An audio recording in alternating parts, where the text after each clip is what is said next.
যুক্তরাষ্ট্রে অভিবাসন বিরোধী অভিযানে গতি আনতে রাজ্য স্থানীয় পুলিশ কর্মকর্তাদের জন্য নতুন আর্থিক প্রণোদনা ঘোষণা করেছে ট্রাম্প প্রশাসন। অভিবাসী আটক অভিযানে সহায়তা করলে প্রতি কোয়ার্টারে সর্বোচ্চ $1,000 পর্যন্ত বোনাস পাবেন কর্মকর্তারা।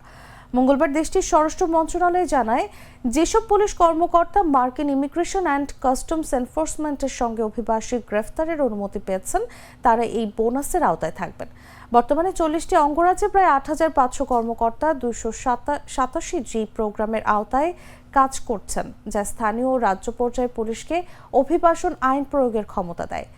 আইসিই জানায়, কর্মকর্তারা কত শতাংশ অভিবাসী আটক অভিযানের লক্ষ্যমাত্রা পূরণ করতে পেরেছেন তার উপর নির্ভর করে বোনাসের অঙ্ক $500 থেকে $1,000 মধ্যে হবে। এর বাইরে আরও 2,000 কর্মকর্তা এই প্রোগ্রামের প্রশিক্ষণ নিচ্ছেন। স্বরাষ্ট্র মন্ত্রণালয়ের বিবৃতিতে জানানো হয়, এই উদ্যোগের মাধ্যমে শুধু বোনাসই নয়, কর্মকর্তাদের বেতন, সুবিধা ও অতিরিক্ত কাজের পারিশ্রমিকের কিছু অংশ সরকারি তহবিল থেকে বহন করা হবে। গুড লাক পেনের সফট অয়েল বেসড ইঙ্ক দেয় নিখুঁত লেখার আত্মবিশ্বাস। Good luck pen. Make your luck.